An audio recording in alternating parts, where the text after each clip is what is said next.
When you think of Amazon, you think of the shopping website that has almost everything available. But would it surprise you if I told you that they don't make that much money with online shopping? And if that's the case, how do they make money then? Amazon started off as a place to buy your books, but now you can buy almost everything imaginable, including things like this infamous Nicolas Cage pillow, which is actually one of their top sellers. And they somehow can get you almost anything you want or order within 2 days via their shipping network, especially if you're a Prime member, which comes at a cost of $139 per year. So are they making money on the Prime membership, or maybe it's the fact that they brought shipping in-house? You see, in the early days of Amazon, it worked with FedEx and UPS to deliver goods since they didn't have the capability to deliver packages on their own. Working with third-party logistics companies like FedEx and UPS proved to be costly though, since each package that Amazon would ship via third-party carriers would include a profit margin for those carriers. In addition, FedEx and UPS couldn't keep up with the demand and frequency at which Amazon orders were coming in, so that's when Amazon decided to take matters into their own hands. Starting in 2014, they started to build out their global transportation network. They invested over $1.5 billion in order to become less reliant on third-party partners. They launched Amazon Air in the process, and that's the cargo airline whose main mission is to transport Amazon packages. As a result, Amazon has an army of 400,000 drivers, 40,000 semi-trucks, 30,000 vans, and over 70 planes. Before Amazon Air, Amazon was delivering less than 47% of its own packages, but now it's delivering closer to 72%. What's mind-blowing is that 77% of US households live within an hour of an Amazon warehouse. But even with the inefficiencies of logistics basically solved, e-commerce is still not a super profitable endeavor for Amazon. Online sales on their website only make up 47.27% of their sales. The next biggest portion are third-party seller business fees. Third-party sellers are big business for Amazon, and also one of the most controversial points of their business model. So what are third-party sellers? There are technically 3 levels of sellers within Amazon. A first-party seller is a brand that sells its products directly to Amazon, and Amazon sells it for them. Look at these baby wipes by the brand Water Wipes. This is a brand that sells these wipes to Amazon, and as you can see on the website, Amazon is actually shipping it for them. That's a first-party seller, but then there are second-party sellers. This is a brand like Yeti coolers where they're selling the products but relying on the distribution channel of Amazon. As you can see with this Rambler, it's sold by Yeti but shipped from Amazon. Now, a third-party seller is typically a small business that uses Amazon to expand their reach. They'll produce the product on their own, and they'll either ship the product directly to their customer, or most commonly, they'll use FBA, which is fulfillment by Amazon. With Amazon FBA, let's say you produce these tiny-headed bears.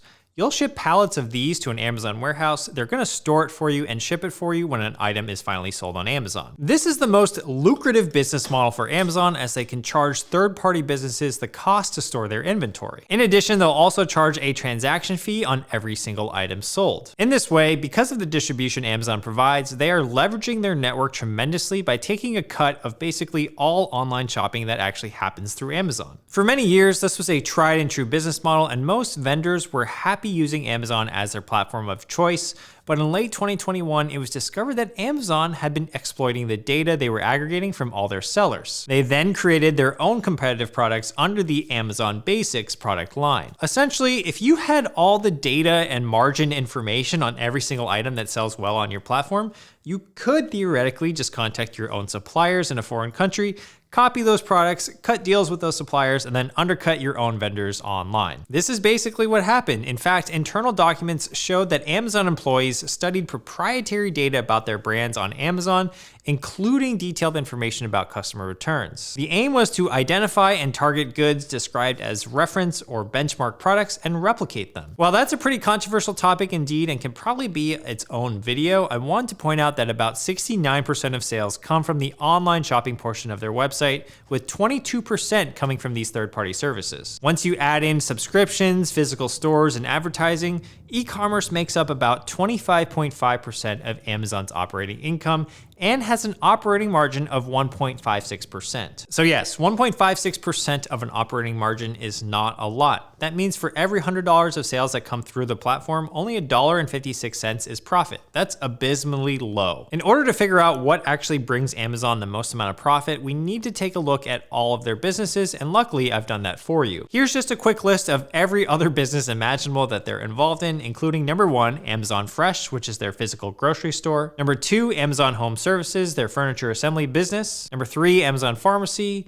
Whole Foods, Twitch, the streaming platform, Audible, Amazon Drive, and lastly, Amazon Web Services and much more. Now, while Amazon does operate and acquire many businesses, there is one part of Amazon that is a core component to their bottom line, and that's actually number 8, Amazon Web Services. AWS, which started out as a side business for Amazon, accounts for a whopping 74.5% of Amazon's operating income, yet only accounts for around 13% of Amazon's sales. Now, what is Amazon Web Services? The roots of AWS started back in the 2000s era of Amazon when they were simply just an e-commerce company struggling to scale. Their internal systems were all over the place, and the teams at Amazon wanted a common set of infrastructure services that everybody could use, which included storage, database, cloud computing, and other technology services. This drive for an efficient infrastructure for their platform contributed to building AWS. Now, these days, AWS is best known for providing cloud computing. These are services like having servers, storage, database, networking, analytics, and software to big companies like Coca-Cola, NASA, Netflix, and the NFL. Typically, customers like those will pay Amazon in exchange for the services that they provide. In April of 2021, it was reported that AWS accounted for 32% of the $41.8 billion cloud market, which makes them significantly larger than Microsoft Azure and Google Cloud, which combined for just 26% of market share. This is likely due to Amazon's extensive network covering 245 countries and 26 geographic regions. Now, this is 2 times larger than the next largest cloud provider, Microsoft Azure. It's pretty crazy to think that while we think of Amazon as the ultimate shopping destination, its primary source of income doesn't come from shopping. In fact, Amazon's international e-commerce operations have operated near break-even or at losses for the past couple years. Without AWS, Amazon would just have an operating margin of 1.56%. With AWS, however, Amazon increases to an overall operating margin of 5.3%, which will equate to a lot more revenue, which I will put up on the screen. AWS only accounts for 13.24% of Amazon's total sales, but contributes to a majority of Amazon's profit. So it seems like the AWS portion of Amazon is actually helping to subsidize all the other business activities that Amazon conducts. And another strategy of Amazon is their acquisition strategy. In the past 10 years, they've acquired and invested in many different companies across different industries. For instance, in 2014, Amazon bought Twitch for $1 billion,